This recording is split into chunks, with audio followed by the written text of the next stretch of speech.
Hey everyone, we're live at the Paste Studios with Stephen Kellogg. Stephen, thanks for doing this again, man. It's good to see you. It's good to be here. Yeah. So congratulations on Objects in the Mirror. That is out in the world right now. It came out in November, and it is in the world. And I was listening to it quite a bit over the last couple of days. Have been listening to it, so I'm looking forward to hearing 4 songs from it right now. Yeah, I'm looking forward to playing them. Thanks for checking it out. Can you tell us a bit about the first one you're going to do? Sure. So this first song is it's actually the first song on the record. It's called All the Love That Comes to Me.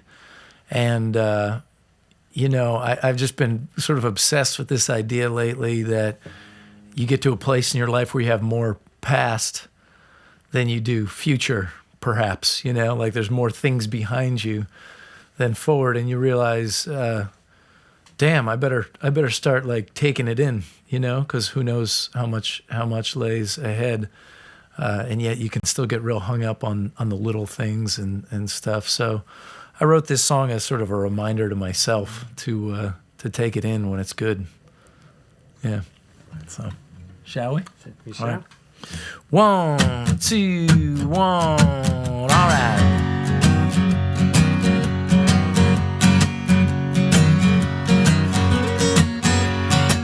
We'll drink enough alcohol to raise these kids, warts and all.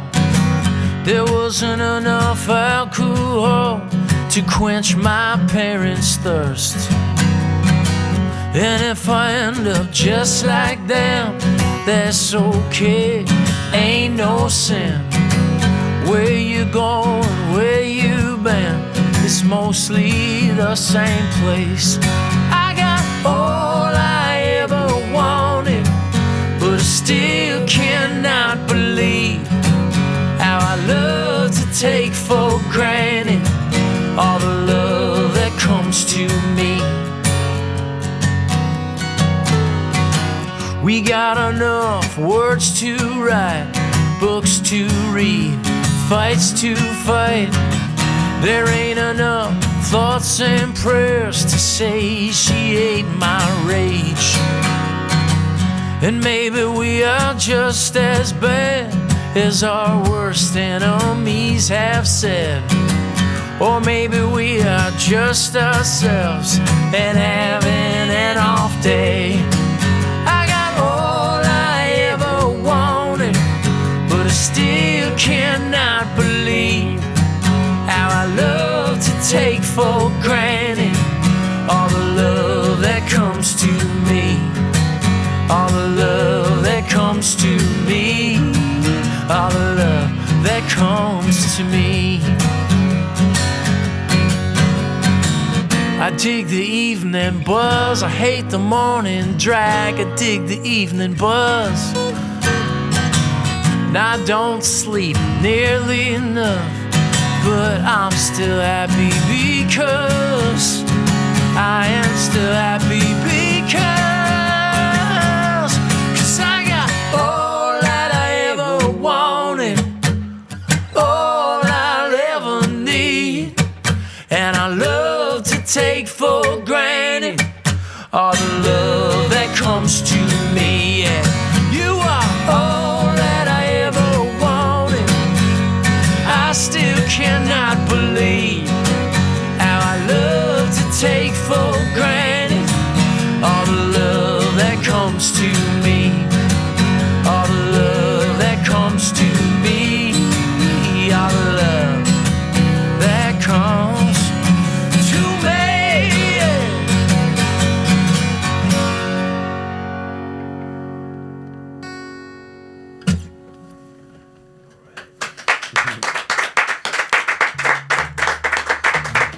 Thanks, guys. All right, thank you. Yeah. So can we talk a little bit about the themes on Objects in the Mirror? And you were talking about some of the nostalgia that you're feeling, some of the looking backwards as much as you're looking forwards. Yeah. And I mean, I know, so I I did some research, I guess, yesterday and checked out that TED Talk from 2013. Yeah. A lot of those same themes were still present. You're talking about hard work and making sure you're working for the right things and not just getting lost in work for work's sake and balancing that. I mean, you're balancing balancing family life and work life as much as anybody out there with four daughters. And, At least my image would suggest that I am. My wife might disagree, but yeah. Well, attempting it regardless. That's for sure. Yeah, for sure. Can you talk a little bit about how that's developed over the last couple of years and what's how that balance is working for you now? Well, I guess there's this, because along with that idea of the past and the future, there's this. You find yourself reaching back for things, whatever a good moment in your life was, like college was awesome, or my 30s, everything was kicking ass, and that was great, And since the TED Talk, which was about 5 years ago, it's the same goals, the same struggles to kind of, to balance family and work and your passions and your dreams with your need to make sure that you're paying your rent and stuff like that. That hasn't changed. But one thing that did change is I kind of realized that I had fallen into a bit of a rut where you were always wistful for something that had happened already. And meanwhile, you're just burning up your future time, reaching backwards. And in as much as you can say, I've got it now, I really kind of got it over the last few years. Like, I don't want to do that anymore. I don't want that for myself. I don't want to be pining away for some great moment. I want to enjoy that memory, but I want to make great new moments, So it would be too cliche to talk about living in the present, because that's just kind of, we know that we're supposed to do that, and we may or may not. But for me, it's like I got 4 daughters, and I want to see them grow up, and I want to dream new dreams. And this album was really Eric coming into my kitchen and saying, dude, why don't you write the best songs you've ever written? Why don't you write songs that you have to sing every night right now? And why don't you make that your goal? And that was the goal with this record, and taking these songs out and singing them right now. My heart's just so full, because it's like, okay, it was as simple as believing there was something that I had to do yet that I hadn't done that still needed to be done. I needed to write a better batch of songs than I had written. I needed to write songs that mattered even more to me. And we did. And then you're like, okay, cool.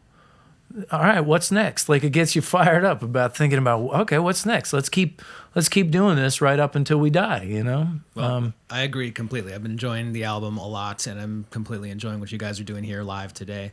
Thank you. Can you tell us a little bit about what you're going to play second off of Objects in the Mirror? Yeah, and I'm going to tune so that I can set this up proper and be in tune. As Eric gently said to me a few times throughout the tour, he's like, you should tune more. I'm like, it is a gentle conversation. I wonder exactly how you phrased it. Yeah. Hey man, no, good show. You should tune more. So this song, High Highs, Low Lows, and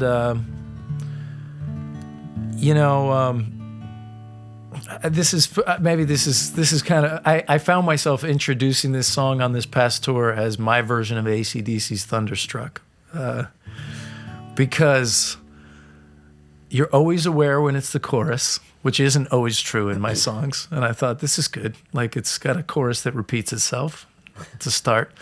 And I just love the way when you listen to AC/DC, there's just no ambiguity as to what you're supposed to be feeling and what this song is about. And so you've instructed the drummer not to ever play a fill, I suspect. Exactly. In contrast, I gave the drummer on this record, Chris Powell, did a really good job, and without any instruction whatsoever from me. It was very, very funny to make a record with a drummer who was cueing everybody else in the room constantly, and you just did exactly what he said. And but yeah, anyway, it's so we'll let the song kind of present itself. But high highs, low lows. Here we go. Cool.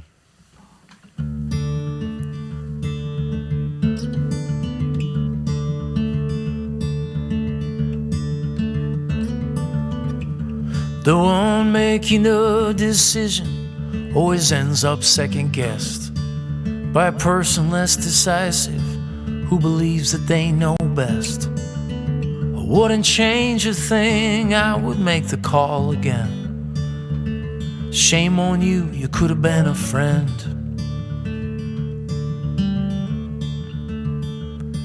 Now it's hard to hear the measure that was with me all the time, like it was in the beginning, but the past is hard to find. Do you think we'll ever feel the way we felt when we began? Do you think we'll ever feel that way again? Oh, those highs and lows. There's only one way that the river flows. Was it comedy or tragedy? Both, I would suppose. It's highs and lows. Oh, that time in Arizona when we laughed until we cried. All the sleepers in the van, they one by one turned on the lights. And I never hear the Beach Boys without thinking about that song. What a miracle to feel like you belong. Those were highs and lows. There's only one way that the river flows. Was it comedy or tragedy? Where did the good times go? It's highs and lows. To those highs and lows. Now when I received your letter, I hung my head and cried. I looked right into the mirror, and the mirror doesn't lie. I wrote 20 songs in Nashville, I wrote 20 in LA, 20 for those brothers that I lost along the way. But for every song I wrote, through every single note, I knew I was writing songs just to give myself some hope. And I've scattered tiny rocks all across an asphalt road. For some reason I just needed you to know about these highs and lows. There's only one way that the river flows. Was it comedy or tragedy? Where does the money go? It's highs and lows. To those highs and lows.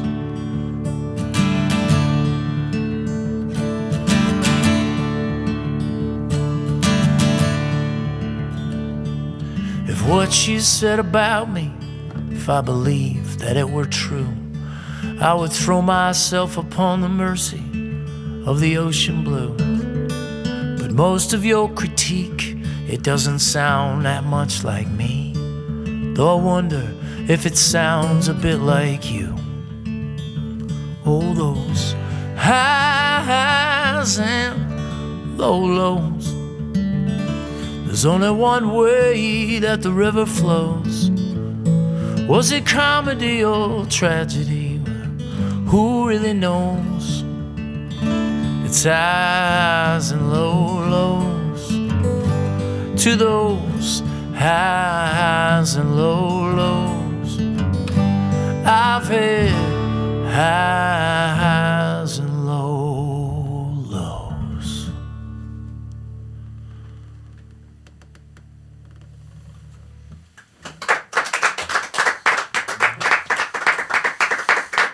All right, thank you. Thank you. Thank you. Can we talk a little bit about the production of the album of Objects in the Mirror? And I mean, I know you guys recorded it over a pretty short time span. It was basically recorded in a week with not a whole lot of production getting in the way of the message and the recorded version. I know Will Hogue produced as well. He was in here not too long ago, maybe 6 months ago. Can you talk a little bit about why you guys chose to do it that way as opposed to spending 6 weeks in the studio and layering more and more onto it? I'm like, well, the one word answer is money. But honestly, So, and, you know, I know I'm in the wide world, you know, largely people may not be familiar with my music. But the thing is, I have been kicking around here for almost 20 years now, you know, and I made a lot of records for labels over the years, and I have no regrets about them. I'm so grateful to all the people who've worked on sharing my music with an audience. But one of the things about those records and about having partners is that, you know, they see a version of you that they think that they're trying to line up with what sells. You know, they're going, okay, this sells and you're kind of like that. So can you give us your material that most fits that? So over the years, I feel like I spent a fair amount of time trying to do what was asked of me, you know, for better or worse. That's not something I'm like proud of as an artist, but it's like, okay, let me try to give you that song. And we would make records the way that people said, this is how you make a record, you know?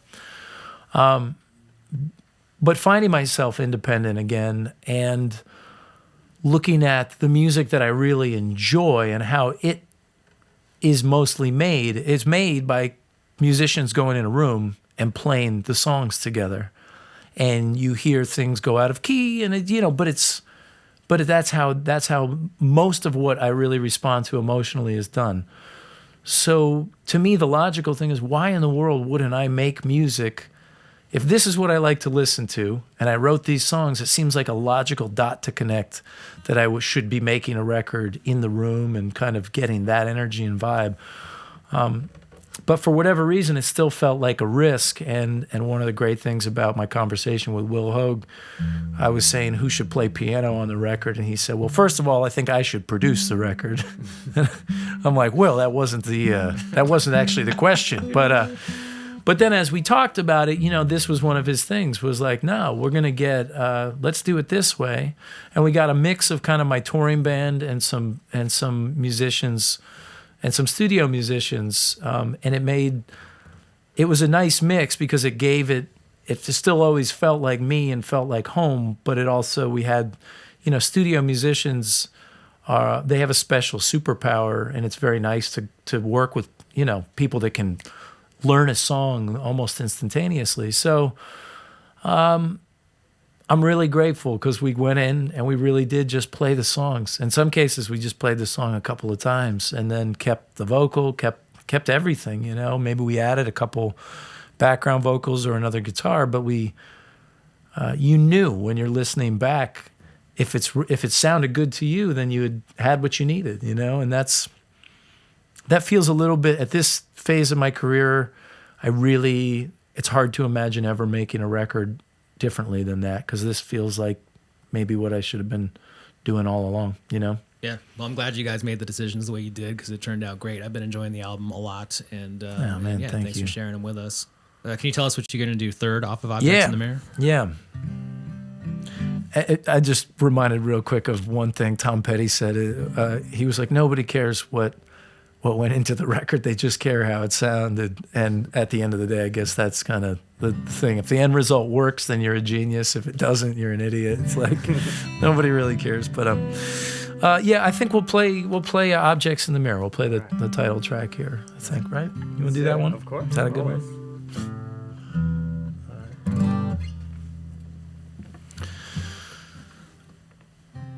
11/28/76, the day that I was born, right before my parents split, and it was hard, I know, on them.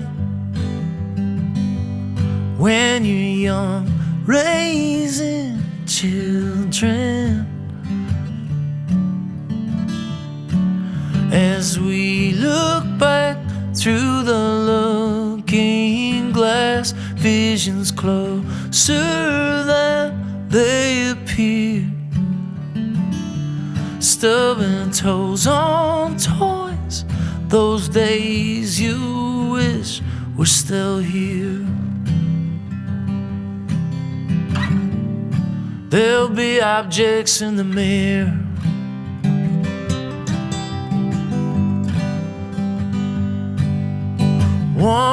28, 86. Our eyes glued to school's only television set. No one told us now we knew.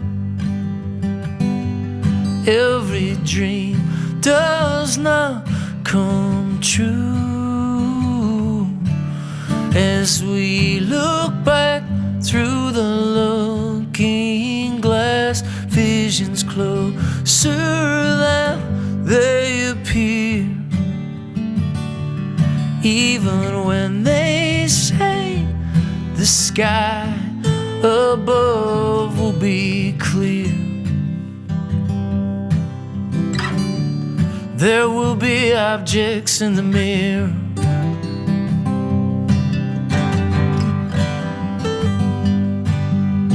For 2003, the day I said goodbye to my favorite refugee. And if he came to us again, would we even let him in?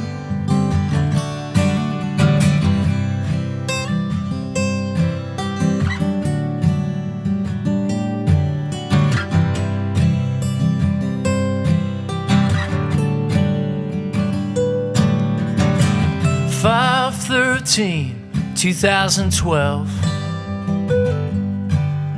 The last day I remember Mama acting like herself, and when the angels took her home, I was never so alone. As we look back through the looking glass, visions closer than they appear. When you're holding on to the hope of one more year, we're just objects in the mirror.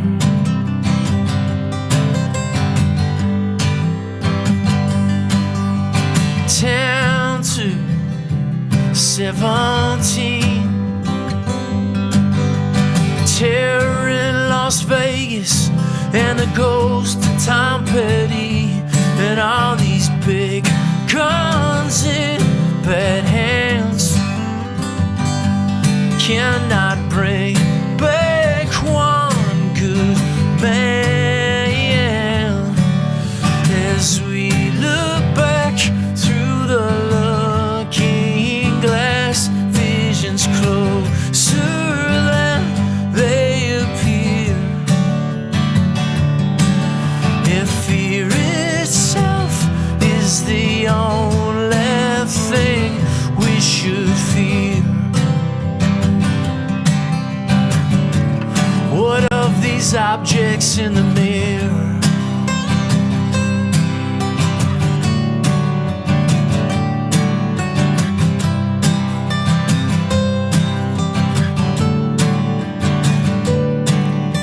(12/31, 17). Surrounded by my family, 12 o'clock on New Year's Eve, throwing paper on the fire. Nothing else that we require, because a heart with no regrets is as good as it can get. As we look back through the looking glass, visions closer than they appear. There's so many things to be grateful for, my dear. all these objects in the mirror.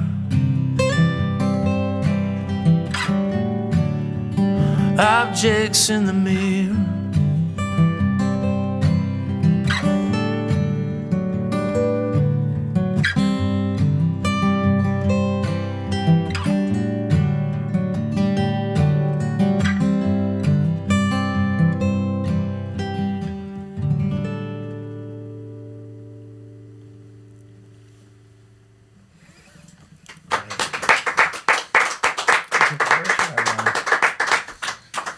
It's a great song, man. Thank you. Thank you so much. Yeah, man. And I felt something happening around here, around my eye parts. I mean, I haven't cried since I was like 6 and I skinned my knee. And I didn't cry just now, but I did feel like the beginnings of some waterworks happening there. Hey, so, I'll take it. Yeah, man. Thank you. Yeah. I'll take it. It's not often that I feel that, but I did just feel it now. Eric, so go over you. there and skin his knees so we can finish the job. Can we talk a little bit about how you've chosen to present this album to your fans? You've got this album program guide, which I'm holding right now. And actually, could you hand that to Steven so we can see what we're talking about? Yeah.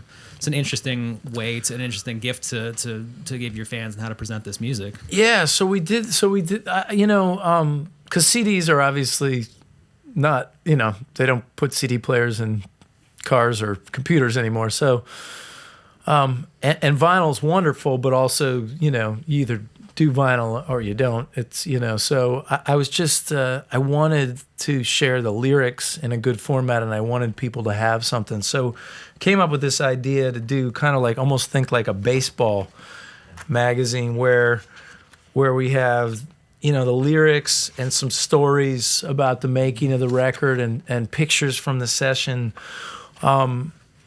And just kind of, I wanted to get back to that fundamental spot of when you're a kid and you would get a record and you'd be like, who played what? What are the words? What does the singer look like? Like, what's going on, you know? And so this has been really cool. It's, as I was mentioning to you earlier, it's a little bit of an educational thing. Like, there's a fair amount of our fans are like, but where's the CD? And you're like, there are no more CDs. But, I think that it's been fun because I think it's given people more of a personal experience with the record so far, and it certainly feels good to me to not just put music into the world that, you know, lives and dies by stream counts and things like that, but knowing that the people who do have it, you know, can see the order that the songs were intended to kind of, you know, it's a complete thought, and that's, I understand that that's less the way things go now, but I really like being able to offer that to listeners, you know? Yeah. So. I mean, I remember it being just as important to hear them. The 2 cassette tapes that we would always listen to on road trips were the Beach Boys greatest hits, and then there was Graceland too, and reading, like opening up the whole tape cassette thing and figuring out who was playing, how it sounded the way it sounded, was almost as important as listening to it. So. Yeah, I mean, can you imagine if all you knew was You Can Call Me Al, you know, off that record? If you didn't, if you didn't kind of go on the journey, it would just be very confusing, you know. Yeah, Boy in the Bubble is not to be missed. Yeah, I mean, it gets you off and rolling, and then something like Under African Skies, like maybe you'd miss a song like that, but that's you know, that may be my favorite on the record, but you might miss it, and that's a little bit what happens, even with huge stars. You know, I have young kids, and I listen to a lot of current music, and I was listening to Ed Sheeran's new record one day, and I got to track like 14, and it blew the lyrics were so good that I take out my headphones, and I got my teenage daughter, and I'm like, Ed Sheeran's really, really good. She's like, Dad, shut up. Everybody knows that. But I mean, it's like I got there randomly, you know, which is, so I like the idea of not missing that. And I hope that we can, as we move forward in the musical universe, I hope we can retain some of that experience, because I think it's worth retaining, you know. Yeah, well, it's cool, man. I'm glad you chose to present it that way. Yeah. I'm enjoying it. Thank you, by the way, for giving me that thing. I'm glad I have it. Thank you. So we've got a bonus song today. You're gonna do a fourth off of Objects in the Mirror. Can you tell us what's coming up next? Which one do you think? God Says Irish. Okay, we're gonna go with the rocker here. We I wrote this song. So I've written all these songs for my daughter. I've got all these songs about family. Half the time I feel like I'm Raffi for adults, right? It's just like... Oh, wait, that was the other cassette tape that was in the car. Raffi? Yeah.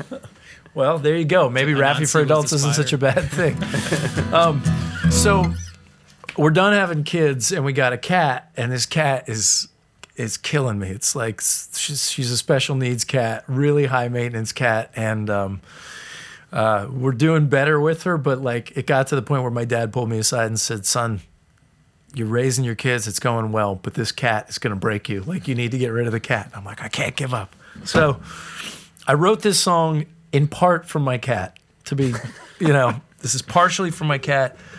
The other half of this song, it's the last song on the record, was that sometimes when you have ideas you want to get out there on a record, and I had this thing going on in my marriage that I was like, I got to address this in a song, where when I'm with my wife, she's an extrovert. She loves people.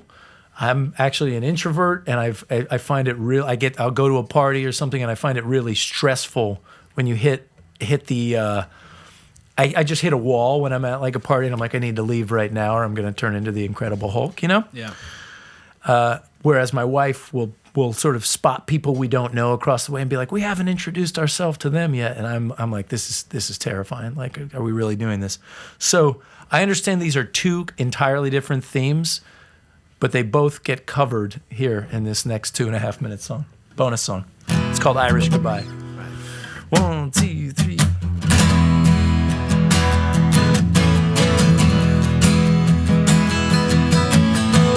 Remember when we got high behind the house by the garage so the kids would not find out? The cat's on Prozac and no one seems to care. The party's packed, you feel like no one's there.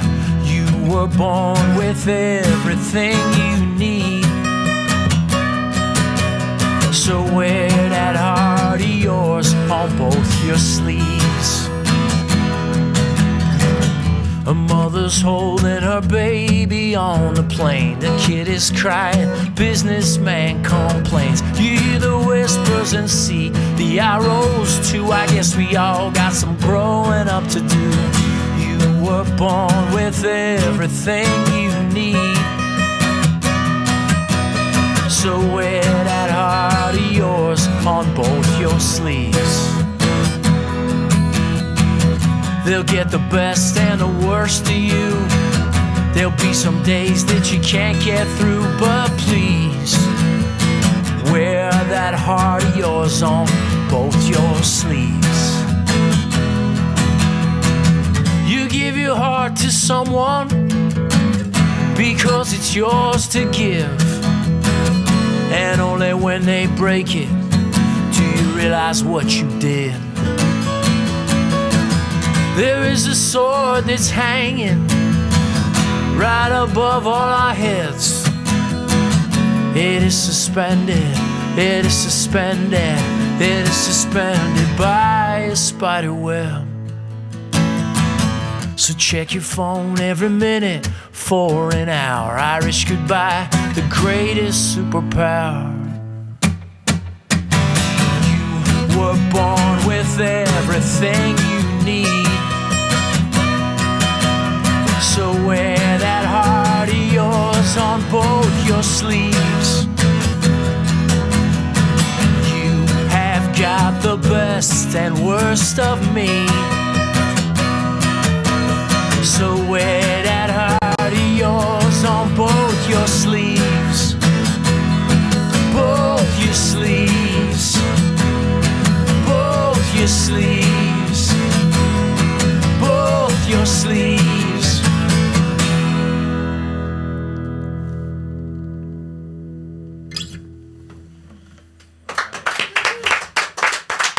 Thank you, guys. All right, Stephen, thank you for the music. Thank you for the conversation. We appreciate it very much, and have a safe trip down to Florida. The thing you're doing that's public, right? It's not a secret. Is it? Yeah, no, that's not a secret at all. It's called the 30A Songwriters Festival in Destin, Florida. This next 4 days it's going on. Yeah. Nice. Hopefully everyone who's watching right now is able to check you out. You're starting the full band tour on March 20th in Cleveland at the Music Box Supper Club, and there's dates announced through April 20th, I think. Is that true? Correct, yeah. And all of it's up at StephenKellogg.com. So have a great tour safely, and man, hopefully we see you back here before in shorter than 3 years' time. We'll be here doing I know. this. Thank you. Thanks for having me. Thanks for the great chat. Thanks for the opportunity, and thanks to Eric Donnelly for playing with me today. Yeah. All right. Cool. Thanks, guys.